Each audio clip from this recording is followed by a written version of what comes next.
All right, we're gonna now look into how we can figure out the probability of making a type 1 error and how we can find the values that a type 1 error would occur at.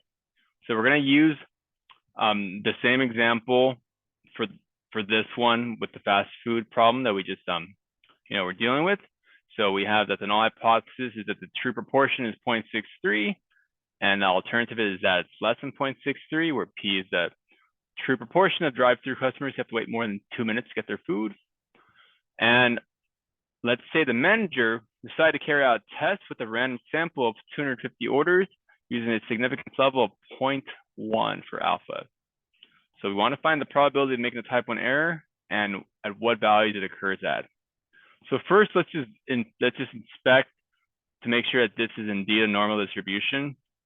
So if P is a true proportion and it's 0.63, then the sampling distribution of P hat, then the sampling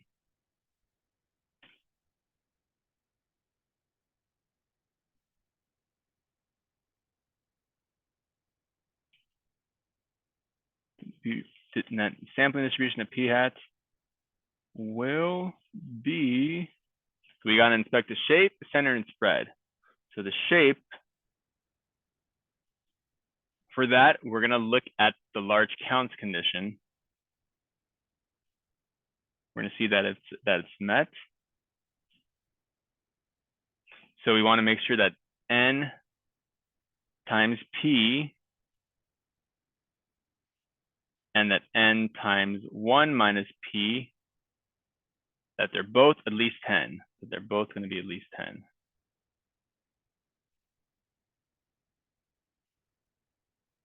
So then let's see, N is 250. So we got 250 times P, which would be 0.63. So 63% of 250, 157.5.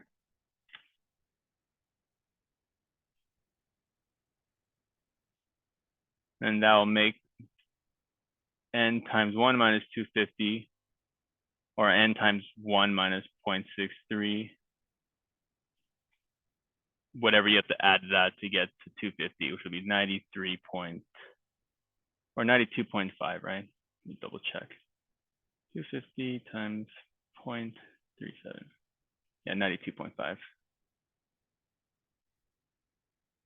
Right, so both of these are at least 10. So we know it's going to be approximately normal.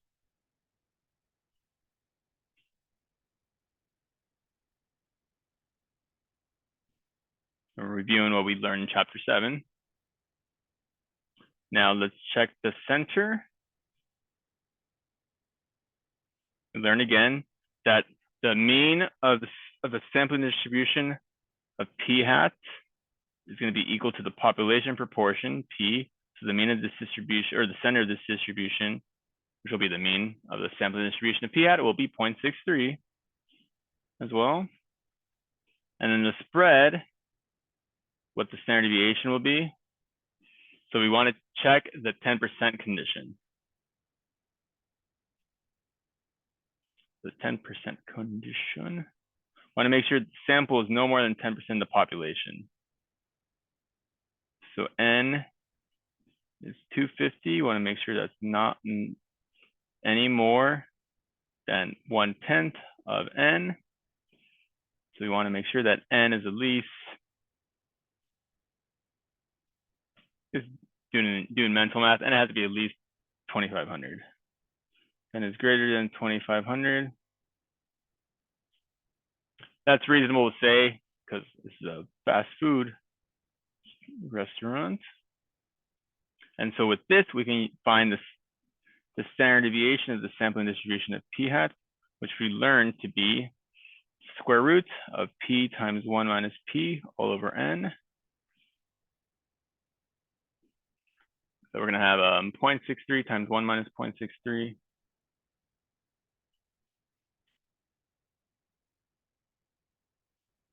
We'll get about 0.030535.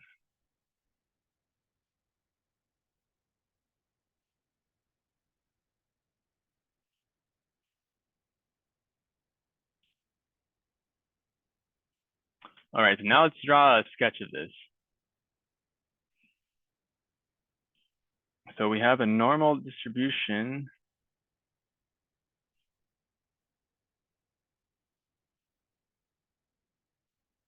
The mean of 0.63 and a standard deviation of about 0.0305, 0.0305. And go a little further, 3.5-ish, 0.63. So something like this. And so we want to find the probability of making a type 1 error. Now our alpha level is 0.1. So we just have to think about this. This is actually pretty logical. Remember, a type 1 error occurs when we reject HO when HO is true. Reject HO when HO is true. Reject HO when HO is true. Reject the HO when HO is true. Now, when does that happen? Well, this is the distribution if the null hypothesis is true, if the HO is true. If the true proportion is 0.63, this is the distribution. So we reject the null hypothesis if we get any p-value less than 0.10. That's when we reject it, because that's by definition is what the alpha level is. So this region to the right or to the left of this, this is going to be basically your alpha, which is 0.1. When you get into here, you reject HO. This is your reject HO region. You reject HO actually, in fact, whenever you're to the left of this line. So maybe let me use some green.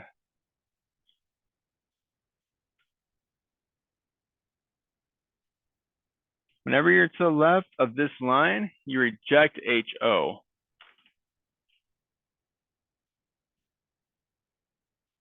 Reject HO in this direction. But when you're on this side, you failed to reject HO. When you're on this direction, this is where we failed to reject HO. This is our failed to reject HO region. So the probability of making a type 1 error is 0.1. Probability of type 1 error. That's just equal to our alpha level, or just 0.1. Now, when does this occur?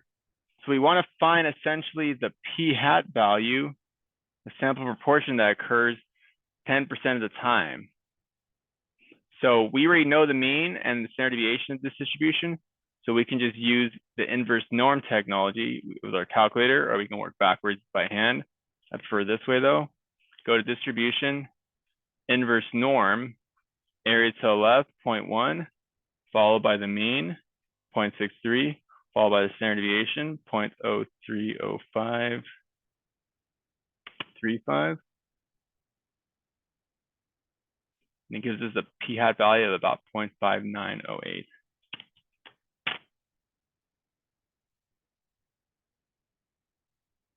We'll just go 0.59.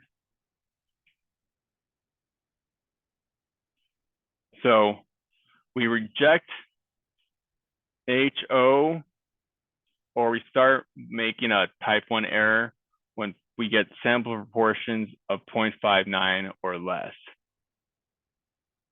That's the idea here. And this is really like a, this is really like kind of like what we end up going all through with over the next 2 sections, just in pieces. So don't worry if you you're still processing it, it's not a big deal. We're gonna go through this in many different ways.